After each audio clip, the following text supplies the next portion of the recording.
Donc, la différence entre écologique et éco-énergétique, vous en avez déjà une petite idée? Hein? Une maison éco-énergétique. Alors là, on se fie surtout à l'énergie. L'objectif de ces maisons-là, c'est l'économie d'énergie favorable à l'environnement quand même. Donc, c'est un critère qui fait partie d'une maison écologique. Mais c'est une maison éco-énergétique. Donc, elle va avoir un rendement énergétique favorable, un rendement sur l'environnement, mais au niveau de l'énergie. Donc, ça va produire quand même moins de pollution en bout de ligne parce que l'énergie, on la consomme toute la durée de vie du bâtiment. Donc, si elle est bien conçue dès le départ, notre maison, on va moins polluer toute la vie du bâtiment. Moins de dépenses pour l'occupant. Donc, une maison qui consomme moins d'énergie va aussi nous laisser plus de liquidité. Tandis qu'une maison écologique, alors là, on a une vision globale de notre projet avec comme objectif un habitat sain pour les occupants, l'air, la lumière, le confort thermique, matériaux sains et faits de ressources renouvelables, économie d'énergie, ça en fait partie aussi. Favorable à l'environnement globalement et plus petite empreinte écologique. Bon, dû entre autres à la quantité d'énergie de moins, aux matériaux qu'on va avoir choisis qui vont avoir une empreinte écologique plus petite, à l'entretien aussi du matériel qu'on va choisir, ça fait partie du cycle de vie, ça, quand on analyse un matériau, dans la phase d'utilisation de matériel, il y a la phase d'entretien. Moins il y a d'entretien sur un matériel qu'on installe, plus ça aura aussi un rôle sur l'impact global. Même le vinyle qu'on peut mettre sur l'extérieur d'une maison va avoir ce point-là d'écologique, dans le sens où tu n'as pas d'entretien à y faire. Mais c'est à peu près le seul. Mais il dure longtemps, c'est très laid, mais ça dure très longtemps quand même. Oui, ça va durer à peu près une vingtaine d'années. C'est pas si long que ça parce qu'il va sécher le PVC. Donc, les nouveaux qui ont fait un petit peu plus épais, c'est parce qu'ils sont rentrés, ils se sont rendus compte que ceux qui ont commencé à faire il y a 20 ans, mais ils craquent puis ils cassent, puis à un moment donné, tu fais juste échapper ton râteau, puis le manche, il rentre dans le PVC. Là. Le PVC, c'est écologique, ça? Non, ça l'est pas. Ça l'est pas. Puis, c'est justement un produit qui a une haute énergie grise, parce que c'est complètement uniquement de la pétrochimie. Donc, la ressource vient de loin, la ressource n'est pas renouvelable, la ressource est beaucoup transformée. Puis, en fin de vie, contrairement à ce qu'on entend dire, c'est pas recyclable encore. Donc, du PVC, pour que ce soit recyclé, il faut que ce soit envoyé à un endroit particulier. Ce qu'on peut faire, c'est le déchiqueter puis remettre cette poudre-là dans d'autres choses, mais on ne peut pas le faire refondre. Il y a trop transformé, il y a beaucoup de chlore là-dedans. C'est vraiment pas un bon choix. Mais, quand on fait l'analyse d'un cycle de vie et qu'on met des points, Sauf que, mettons, on a des points pour l'entretien. Mettons qu'on fait une rénovation puis que le vinyle est encore bon, tu le jettes pas. Non, bon. c'est ça. Je dis, c'est pas pour paraître, on met du bois parce que ça paraît plus écologique. Le vinyle, Non. il était là, puis... Non. Moi, ma mère, là, ça fait 25 ans quand le vinyle il est blanc, bien encore bien. Ouais. C'est écologique de le garder parce que là, il est trop tard. C'est le cas dans tout ce qui est déjà là. Ah oui, moi c'est ça, quand quelqu'un me dit, ben je vais changer pour de quoi de plus écologique. Ben non, c'est parce que, tu sais, si tu l'enlèves, il va aller où? Ben tu sais, c'est ça. C'est ça. Plus il va avoir eu sa durée de vie longue, plus il va avoir été au moins rentabilisé. Ben, tu le rallonges. Effectivement. Mais ça se désinstalle, ça se réinstalle bien s'il n'est pas trop en fin de vie, s'il n'est pas rendu trop fragile. Ça peut se modifier, se récupérer, se mettre sur le cabanon à la place. Donc, dû à la fin de vie aussi, on a une empreinte écologique plus petite. Puis, on peut aller plus loin dans la maison écologique en allant dans le bioclimatique. Savez-vous ce que c'est? Non. Le bioclimatique, lui, il ne va pas juste tenir compte de l'air à l'intérieur de la maison ou d'un meilleur apport de lumière pour avoir une santé psychologique aussi, avoir beaucoup de lumière, ni le confort thermique. Il va tenir compte, dès le départ, de l'emplacement du bâtiment sur le lot. Donc, on va l'implanter sur le lot en fonction des vents dominants, du parcours du soleil, de la pente du terrain pour que le drainage se fasse de la bonne façon, des vues qu'on a, des voisins de la proximité, des arbres qu'on veut conserver, des arbres qui sont feuillus, qui vont bloquer le soleil l'été, mais qui vont laisser passer le soleil l'hiver. Ah, j'ai la notion bioclimatique, moi. Moi, j'ai ça. Oui. Oh, moi aussi, mais je ne savais juste pas que ça s'appelait comme ça. Oui, OK. Oui, ben feng shui, là, on parle de géométrie interne et d'angle. C'est une autre affaire qui s'ajoute. Dans le bioclimatique, un des points les plus négligés, c'est la ventilation naturelle. Donc, l'étude du sens d'ouverture de la fenêtre par rapport au vent, pour que le vent s'engouffre, si on veut qu'il s'engouffre, mais si on veut juste qu'il y ait une dépression d'air, ne serait-ce que d'avoir un bâtiment comme ça, avec les vents dominants ici, ben, le vent, lui, va pousser ici, puis il va tirer de ce bord-là. Donc, il se crée une dépression de succion naturelle ici. Ouais. Donc, il faut absolument avoir des ouvertures, si on veut, de ce côté-là, puis avoir des sorties de ce côté-là. Ok, ça. Mais on n'est pas obligé d'avoir la bouche ouverte face au vent. Non. Parce que la dépression va nous le faire. Ouais. Mais si on veut ventiler et qu'il soit efficace, il ne faut pas juste ouvrir un bord, il faut ouvrir l'autre. Ouais. Il faut ouvrir le bord ou le ventiler. En plein ça. Puis ce principe-là est bon à l'horizontale, mais il est bon aussi à la verticale. Donc une maison en 2 étages, parce qu'une maison écologique sans sous-sol, c'est rare qu'on va faire un plein pied, on veut de l'espace, on veut rentabiliser le pied carré au sol, on va faire à 2 étages. Alors on va ventiler en hauteur en tenant compte de ça. On fait entrer notre air au rez-de-chaussée, puis on la fait sortir du côté de la dépression, mais à l'étage. On peut même rajouter une cheminée de ventilation estivale. En Europe, ils ont ça. Surtout les pays les plus avancés, là, Norvège, Finlande, etc., là, ils vont mettre des cheminées à coups de cygne qui sont rotatifs avec une aile d'avion. Là. Puis le vent ici va tout le temps tirer le vent de la maison dans le col de cygne. Vous allez avoir une dépression naturelle, l'air va être aspiré. Donc, dans les quelques semaines de canicule qu'on a dans l'est du Québec, ben, si on a une cheminée comme ça, là, en mars, on n'a pas besoin de système de climatisation. Mais il faut l'avoir pensé, il faut avoir prévu notre entrée d'air, notre sortie d'air, puis que ça, on peut l'isoler l'hiver bien comme il faut. On aille chercher notre air 40 ou air 60 quand même là, dans l'ouverture de notre cheminée. Là. Mais au moins, le reste de l'hiver, elle peut servir à ventiler notre toit. Donc, le bioclimatisme peut aller là, dans tous ces détails-là. Les vents à géométrie, parcours solaire. Et, bon, évidemment, il y a un élément écologique qui rentre là-dedans. L'insignifiance du site. Voilà mon point. Est-ce que vous avez encore l'image de la maison écologique qui est sur une terre, loin de la ville, juste pour une personne, juste pour une famille? Non.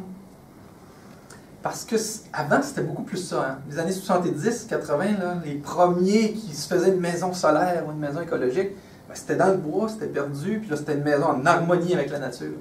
Elle est en harmonie avec la nature, mais pas à tous les niveaux. Non. Avoir sa propre infrastructure sanitaire, c'est un très gros impact écologique. Heureusement, la loi vient de changer. On a le droit d'avoir un système sanitaire pour 2 maisons. Donc, si on s'installe hors ville, ben, vaut mieux essayer de trouver si possible, là, de trouver un voisin. Oui, il faut vérifier. Je ne peux pas vous garantir si elle est passée la loi, mais elle est à l'étude. Là. Parce que c'était la même chose. C'était à cause des protestations. Elle s'est rendue 40 puis 50 000 $ faire un système d'épuration des eaux privé. Là, quand tu n'as pas le terrain pour faire un champ d'épuration, tu es obligé d'avoir un EcoFlow. Puis en plus, tu as 2 réservoirs et c'est 40 000 $. Puis là, tu es obligé de le faire pour toi tout seul. Ça dépend à où. Ici, ça coûte pas ça. Non, parce que vous avez généralement des terrains qui vont permettre de faire un champ d'épuration. Ici, il y a quand même pas mal de terrains assez grands. Mais c'est ça va. Puis évidemment, les entrepreneurs peuvent charger moins cher aussi un petit peu, là, ici. Là. Mais bon, l'infrastructure, c'est un élément important qu'on n'a pas dans les villes. Donc, ça, c'est un grand côté avantageux de l'île. L'île, ce qui promouvoit, c'est des bâtiments écologiques, mais en milieu urbain. Proche des services, proche des infrastructures, proximité de déplacement, on limite le nombre de kilomètres qu'on a à faire. Se promener à vélo. C'est ça, prendre les transports en commun quand il y en a. Avoir une distance donc à franchir, beaucoup plus courte pour aller à tous les services, là, la banque, l'épicerie. Plus on est loin, plus on se déplace, plus on pollue. Donc, pas de déplacement à pied possible quand tu es perdu dans le bois, dans la nature, tu es bien, tu es heureux, tu es isolé. Il y a des désavantages. Pas de transport en commun, utiliser un terrain beaucoup plus grand que ses besoins, ou encore, c'est sûr que ça peut encourager aussi l'étalement du bâtiment. Parce que plus le bâtiment va avoir une petite empreinte au sol, plus il va être aussi écologique, moins il va coûter cher de béton, hein, plus la fondation va être petite. Ça coûte moins cher de faire une maison sur 2 étages que de la même superficie et de l'étaler côte à côte. Ça, hein? Ne serait-ce que par la règle mathématique du carré. Calculer l'aire d'un carré de 1 par 1, hein, ça vous fait un pied carré. Mais si vous voulez avoir la même longueur de mur, disons presque 4 pieds dedans, une maison comme ça, ben, vous allez avoir la même longueur de mur, mais vous allez avoir beaucoup moins de pieds carrés. Faites juste le calcul, là. La surface la plus rentable pour avoir le moins de murs à construire, c'est le carré. C'est un petit peu en contradiction avec le principe des maisons les plus solaires. Là. Les maisons solaires, eux, ils vont privilégier 1,5 environ, pour que le soleil pénètre plus loin. Ouais. Mais si le bâtiment est carré et qu'il y a 2 étages, bien, le soleil va pénétrer, mais sur 2 étages. On va aller rechercher notre éclairage aussi. D'autant plus que le nombre de fenêtres recommandées, même dans une maison solaire, c'est de ne pas dépasser 15% de la surface de plancher en surface de fenêtre. Ce n'est pas des grands placards de fenêtres. 8%, c'est assez pour avoir une maison solaire. 8% de la surface du sol en fenêtre au sud, c'est suffisant pour avoir une maison solaire. Donc, on n'a pas besoin d'avoir une géométrie qui est absolument la plus captrice d'énergie, parce que de toute façon, on ne pourra pas mettre toutes ces fenêtres-là, on va créer une surchauffe. J'ai des toits en PVC.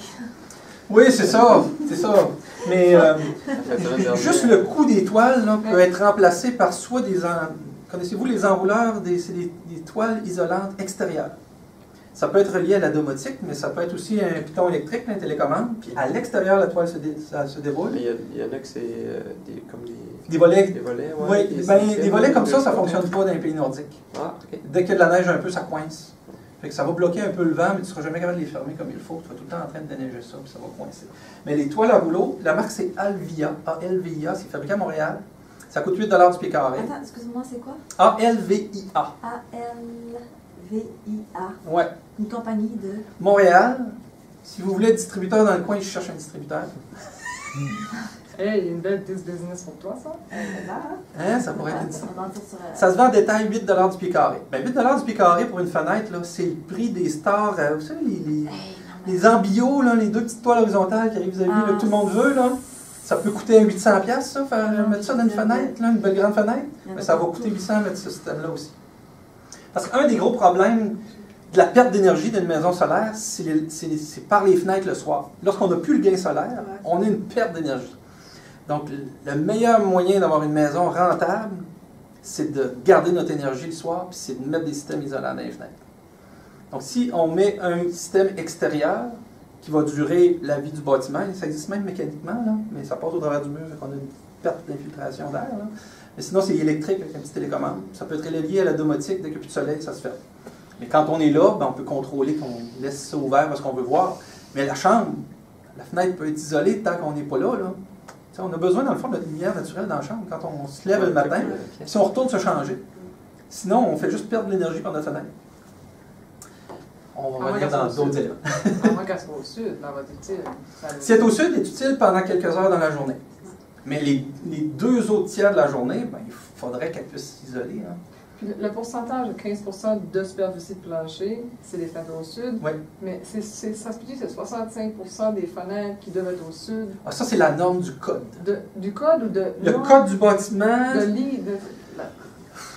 C'est parce que ce n'est pas la même sorte de calcul. Le 15%, c'est par rapport à la surface au sol, tandis que le 66%, c'est le maximum de surface de fenêtre totale des fenêtres. Donc, on ne dépasse pas 66% du total de fenêtres au sud. Oui, ça, je sais ce que tu veux dire, mais quand j'ai dessiné une maison LEED, il y avait, il me semble que c'était à 60 ou 65% des fenêtres qui devaient être au sud. Mettons, des fenêtres. Des fenêtres, par rapport avec les murs. C'était pas de surface de mur. C'était 65. En nombre, ça devait être en pieds carrés. En pourcentage. Mettons, si j'ai 100 pieds carrés de fenêtres, oui, c'est 100 pieds carrés. 65% qui soient au sud. Oui. Mais quand on fait le calcul avec les pieds carrés, ça va aller chercher ça 10-15%. C'est ça. Oui. Okay. Moi, j'ai un ami qui s'est fait une maison solaire à Saint-Adèle. Si vous allez sur mon site, vous allez pouvoir, j'ai fait 45 minutes d'entrevue avec lui, on visite toute sa maison en vidéo sur mon site, lui, il y avait accès. Superbe sa maison, il a fait des murs R40, il a mis R60 ou R80 dans le grenier. Un peu, je tentais de perdre mon point. Surface en pied carré. Surface de fenêtre. Oui. Lui, il n'a vraiment pas une très grosse surface de fenêtre. J'ai perdu mon fil, c'était quoi je voulais dire à propos de ça? On prend-tu du café? À la pause. Il va y avoir une pause pour aller prendre du café. Oui, c'est ça. Il est quelle heure, là? Avant. Tu quelqu'un qui pourrait tenir le temps? 8h10. 8h10? Fait que la pause va être à peu près 1h30 et 20. Puis on va chercher un café. Puis, et 20, ça va être bon. Sinon, il y a de l'eau. Tu as de l'eau ici, malheureusement. Non, si on avait été 25, j'aurais fait venir la cafetière, mais pour 6, ça ne marchait pas. Même c'était 4.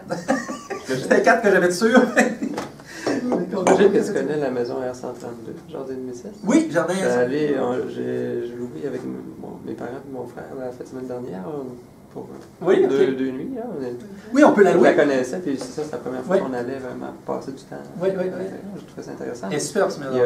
a énormément de fenêtres au sud, tellement que même à fin octobre, là, on avait chaud, ben, trop chaud. Oui, oui, oui, oui. Ouais, il fait chaud dans les maisons. Oui, oui, oui. L'ouverture des fenêtres demeure très importante, même l'hiver avec une maison solaire. Elle s'ouvre pas. C'est ça mon Il n'y a, point. il y a pas de toile, puis elle s'ouvre pas les fenêtres au sud. Là, c'était comme trop chaud. Oui, bien, il faut ouvrir une note d'autres normalement qui doit s'ouvrir. Mais les autres, c'est parce que c'est un bâtiment hybride, hein, c'est quand même un usage commercial public là, pour faire connaître qu'il y a des choses qu'ils n'ont pas pu faire, qui ont enlevé, puis d'autres qui ont été obligés de rajouter des normes de sécurité de haute quantité de personnes qui peuvent passer dans une journée. Là. Et ça a amené des changements. Parce qu'elle a coûté 400 000, 400 000 à faire cette maison-là, alors qu'une maison comme ça, qui n'est pas aussi très grande, pourrait plutôt se bâtir à 250 200 000 peut-être. Parce que les autres, c'est avec un système EcoFlow qui n'ont pas eu de champ d'épuration. Puis, en tout cas, il y a plein de Ouais, il y a critères, des- là. ouais. Mais ça m'a fait retrouver mon point. Lui, ce qu'il m'a dit avec son expérience sur sa maison, il dit, de toute façon, il faut toujours bâtir en surchauffe une maison solaire. Parce que c'est beaucoup plus difficile de gagner du soleil que d'évacuer du surplus de chaleur. Ton surplus de chaleur, tu vas l'accumuler dans la masse thermique, je vais en parler tantôt. Donc le rôle de la masse thermique, c'est ça, c'est d'empêcher la surchauffe. Mais ouvrir les fenêtres, même en plein hiver, devient un moyen d'amener de l'air frais puis de faire sortir la surchauffe. C'est beaucoup plus simple à faire ça que de manquer de fenêtres puis finalement pas l'avoir à ton rendement d'énergie, pas réussir à l'accumuler. Oui, puis c'est simple aussi. Là. Je veux dire, c'est simple d'ouvrir des fenêtres. Là. Oui, c'est ça. On a mis des échangeurs d'air parce qu'on ne peut pas les laisser tout le temps ouverts. Mais ça n'interdit pas de les ouvrir. L'été, c'est un autre affaire. Il n'y a pas d'air qui rentre non plus. Là. L'été, là, il faut planifier que le soleil ne rentre pas. Ouais, c'est La ça. chaleur, hein. Fait que faut que tu gardes les Ouais. fermés. C'est les toiles, mais c'est aussi les pare-soleils. On va en voir certains Moi, je exemples. préfère Là. les pare-soleil. Mais là. si l'architecture est bâtie pour couper le soleil, parce que l'angle du soleil est beaucoup plus haut, donc on va faire une corniche qui va bloquer le soleil avec l'angle au zénith, là, au moment où le soleil est plus chaud. C'est une vieille maison. Puis il l'avait déjà, Ouais. ça, à Ouais, il y a l'époque. des galeries. Ouais, les galeries d'hiver, j'ai pas le soleil. Donc, c'est ça, il faut le bloquer. Sinon, au pire, ben, on va mettre des toiles si l'architecture ne nous permet pas, ou on va mettre la toile extérieure ou la toile solaire intérieure. Mais on peut vraiment mixer les deux. Là. L'habillage de fenêtre a vraiment un rôle important pour le contrôle de l'énergie. Donc, une maison est d'autant plus écologique, en fait, qu'elle n'est pas seulement écologique intrinsèquement. Donc, ce n'est pas seulement le matériau qui a servi à la bâtir qui est écologique, mais c'est aussi la proximité des infrastructures, la proximité des services, utiliser moins de surface de terrain, et est conçu de façon à avoir des dimensions optimales. Donc, ça rentre dans votre job à vous, de faire un design intelligent, puis au lieu de mettre des pieds carrés puis de faire un château immense, on fait des pièces à multifonction avec des meubles qui se transforment, des bureaux qui deviennent des lits, des rangements en dessous des lits, au-dessus, au plafond, on met des rangements un petit peu partout, puis faire un bureau dans la chambre d'amis, donc là, avoir un bureau, puis une chambre d'amis. C'est essayer de convaincre les clients qui veulent avoir toutes ces pièces-là séparées, ben, tu vas l'utiliser combien d'heures dans ton année, ta chambre d'amis. Puis là, ouais, c'est vrai, agrandir ma maison de 500 pieds carrés de plus, ça va coûter 75 000 de plus, ça vaut-tu la peine de faire Ouais, une souvent, chambre? moi, je fais le calcul, là, puis il faut qu'on ouvre pour de la visite, 50, Ouais. c'est mettons 25 C'est 000. ça. Oh, Ouais. bon! Tu sais, Ouais. Il prendra une chambre d'hôtel, je vais les payer au pire. Exactement. Ben, moi, j'intègre ça là, depuis le début de ma pratique, là, depuis ça fait 22 ans, là, puis j'étais comme... ben, en fait, je comprenais ça, là. Ça n'avait pas de bon sens d'utiliser un espace perdu, tu sais, Ouais. que tu ratisses, puis que tu sois utilisé à son plein potentiel. Sinon, tu gaspilles de l'espace. Donc, ça, en design, on a quand même la notion de l'efficacité de l'espace puis de concevoir, mais des fois, c'est juste d'avoir... Quelqu'un qui veut une maison écologique, c'est d'avoir le côté, le réflexe de dire, oui, c'est écologique aussi d'être efficace. De faire affaire avec un designer parce que tu vas avoir des idées puis une rentabilité avec ton pied carré qui va être accrue aussi. Consomme le moins possible d'énergie externe au site. L'énergie externe, c'est celle où on se branche finalement à Hydro-Québec. Donc, si on peut avoir un maximum d'apport solaire, ben on demande moins d'énergie électrique On demande moins d'infrastructures publiques. Puis, on consomme donc moins. Donc, elle a moins de murs extérieurs. Donc, d'où l'intérêt de faire des maisons écologiques, mais ce n'est pas nécessairement des maisons individuelles. Dès qu'on a un jumelé, on a une maison qui est déjà un peu plus écologique, il y a un mur de moins qui est exposé. Il faut faire des jumelés, des maisons de serre. Puis, on continue à se dire ça. Ben là, on peut faire un bloc de une maison écologique, là, faire des 6,5, mais ils sont tous collés ensemble. Puis, ou des 8,5, c'est pas grave, là, ça peut être des multilogements qui ont beaucoup de pièces. Mais moins il y a de murs extérieurs, plus on rentabilise notre pied carré, plus on est écologique, moins on dépense d'énergie. Selon l'USGBC, ça c'est l'organisme qui gère LEED. Ils sont dans LEED, eux autres. Là. Le transport comptait pour 32 % des gaz à effet de serre en 2007. Puis le transport, ben, c'est plus on s'installe loin des infrastructures, ben, plus on va se déplacer, puis plus on va polluer.